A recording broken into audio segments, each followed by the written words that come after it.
प्रिय बच्चों, महान व्यक्तित्व की पृष्ठ संख्या 90 खोल लीजिए। ऊपर देखिए पाठ 27 डॉक्टर भीमराव जी अंबेडकर।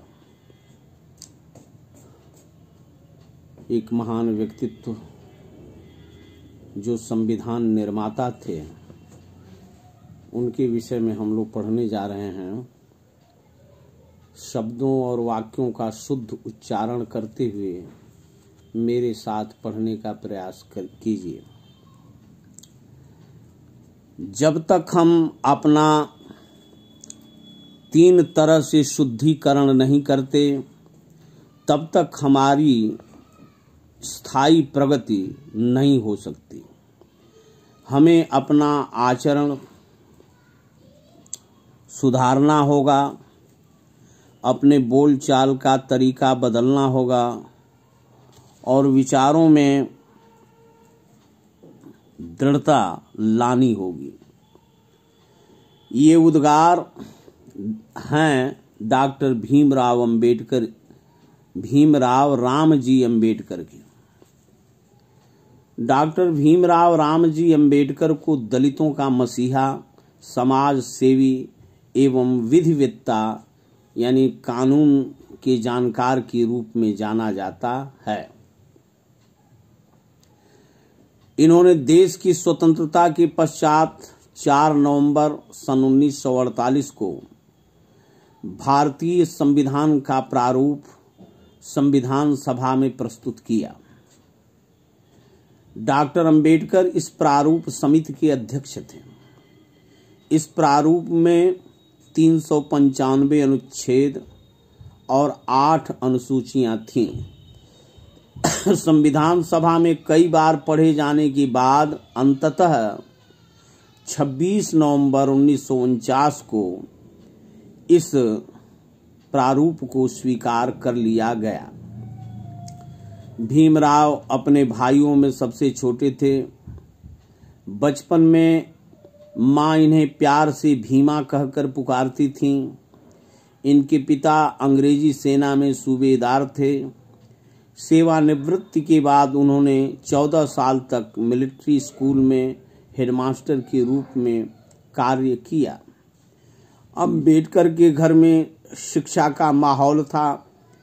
पिता बच्चों को रामायण तथा महाभारत की कहानियों के साथ संत नामदेव, तुकाराम, मोरोपंत तथा मुक्तेश्वर की कविताएं सुनाते थे तथा स्वयं उनसे सुनते थे।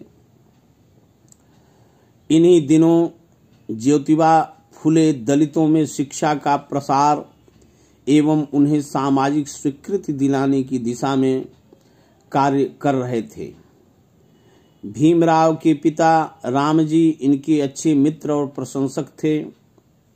ज्योतिबा के व्यक्तित्व का गहरा प्रभाव बालक भीमराव पर भी पड़ा। भीमराव 5 वर्ष की उम्र में स्कूल जाने लगे, परंतु उनका मन पढ़ने से ज्यादा बागवानी में लगता था। पिता उनकी पढ़ाई के बारे में काफी चिंतित रहते थे। धीरे धीरे बालक भीम की रुचि पुस्तकों में बढ़ती गई।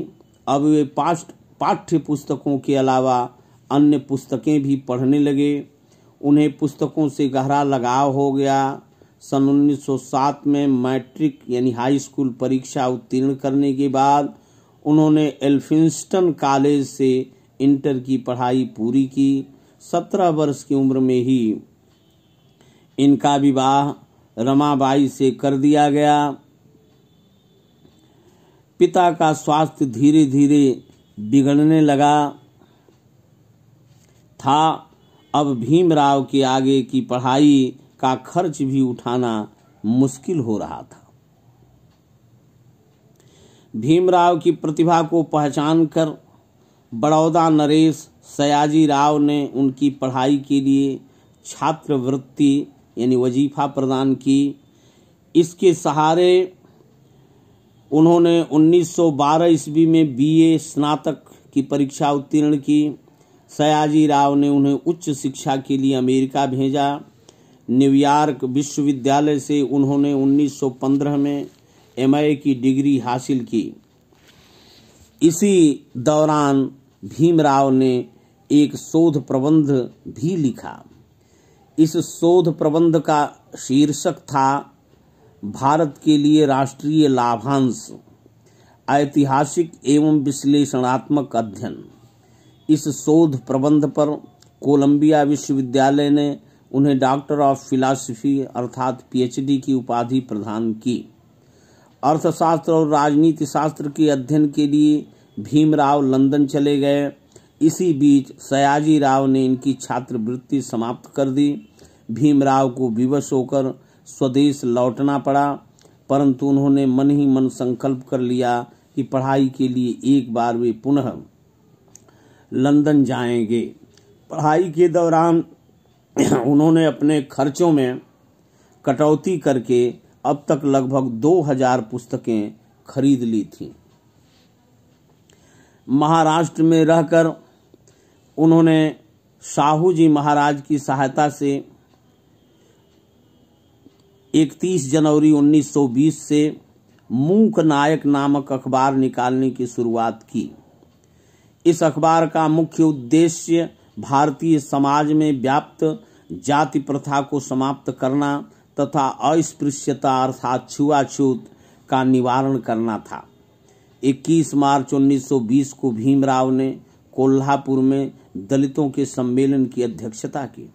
सम्मेलन में कोल्हापुर नरेश साहू जी महाराज ने लोगों से कहा, तुम्हें अंबेडकर के रूप में अपना उद्धारक मिल गया है।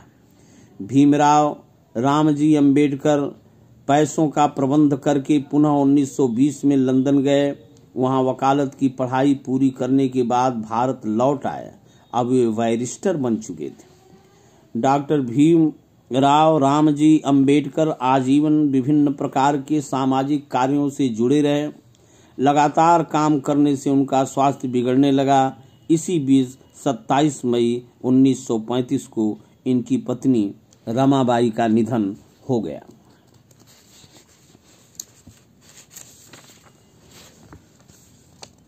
1936 में डॉक्टर अंबेडकर ने इंडिपेंडेंट लेबर पार्टी नाम से एक राजनैतिक दल का गठन किया।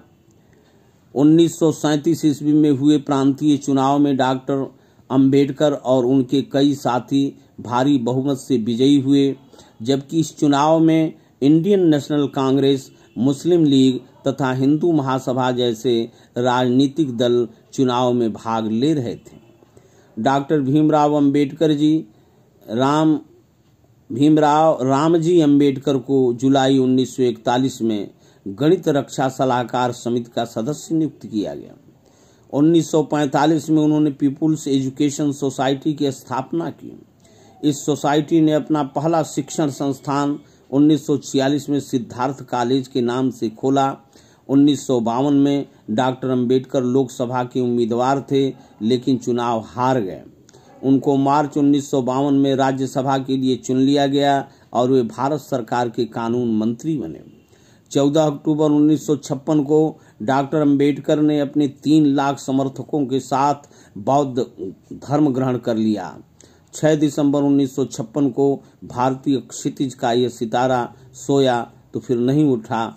उनके योगदानों के लिए भारत सरकार ने सन 1990 में उन्हें मरणोपरांत भारत रत्न से सम्मानित किया। भले ही आज डॉक्टर अंबेडकर हमारे बीच नहीं हैं, फिर भी अपने सामाजिक और वैचारिक योगदानों के लिए यह देश उन्हें युगों युगों तक याद करता रहेगा। इनका जन्म 14 अप्रैल 1891 ईस्वी को हुआ था। इंदौर, मध्य प्रदेश के इंदौर जिले में महू नामक स्थान पर इनका जन्म हुआ था।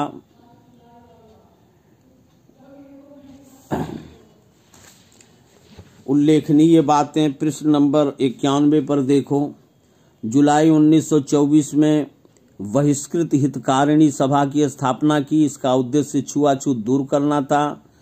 ब्रिटिश सरकार द्वारा दलितों को सेना में भर्ती पर रोक को लेकर 19-20 मार्च 1927 को महाड़ में दलितों का सम्मेलन बुलाना, सरकार ने दलित हितों का प्रतिनिधित्व करने हेतु मुंबई लेजिस्लेटिव काउंसिल के लिए 1929 में मनोनीत किया। डॉक्टर अंबेडकर ने शिक्षा, मद्य निषेध, मद्य माने शराब निषेध, कर व्यवस्था, महिला एवं बाल कल्याण जैसे विषयों पर कड़ा रुख अपनाया। प्रथम, द्वितीय एवं तृतीय गोलमेज सम्मेलनों में दलितों के प्रतिनिधि के रूप में भाग लेना, महात्मा गांधी के साथ दलितों के उत्थान के लिए एक समझौते पर हस्ताक्षर, यह समझौता पूना समझौता कहलाता है। प्रमुख रचनाएं the Buddha and his gospel, thoughts on Pakistan, revolution and counter revolution in India. स्मरणीय बातें हैं, पृष्ठ संख्या 92 पर देखो। डॉक्टर अंबेडकर 1941 में गणित रक्षा सलाहकार समिति के सदस्य बने। 1945 में पीपुल्स एजुकेशन सोसाइटी की स्थापना की। 1946 में सिद्धार्थ कॉलेज खोलना। 1952 में राज्यसभा के लिए निर्वाचित। 14 अक्टूबर 1956 को, बहुत कम दिन जिंदा रहे, बौद्ध धर्म ग्रहण करना और 1990 में मरणोपरांत भारत रत्न से इन्हें सम्मानित किया गया। अभ्यास के लिए प्रश्न देखो। निम्नलिखित प्रश्नों के उत्तर दीजिए। भारतीय संविधान में कितने अनुच्छेद और अनुसूचियां हैं? भारतीय संविधान में 395 अनुच्छेद और 8 अनुसूचियां हैं। डॉक्टर अंबेडकर को पहली बार लंदन से वापस क्यों होना पड़ा? क्योंकि राजा साहब ने छात्रवृत्ति देना बंद कर दिया, इसलिए अंबेडकर को लंदन से वापस आना पड़ा। डॉक्टर अंबेडकर ने अस्थायी प्रगति के लिए क्या उपाय सुझाए? डॉक्टर अंबेडकर ने अस्थायी प्रगति के लिए उपाय सुझाया कि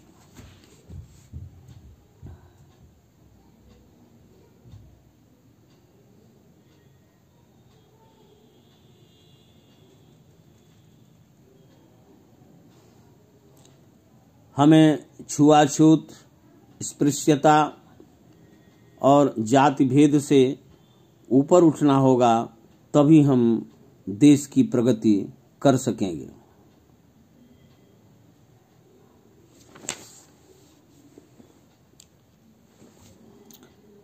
मूक नायक अखबार का क्या उद्देश्य था?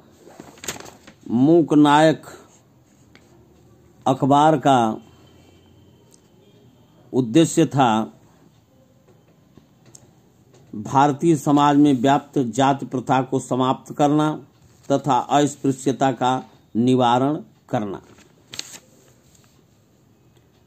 कोल्हापुर नरेश साहू जी महाराज ने अंबेडकर को दलितों के उद्धारक की संज्ञा क्यों दी? कोल्हापुर के नरेश साहू जी महाराज ने उन्हें दलितों का उद्धारक इसलिए कहा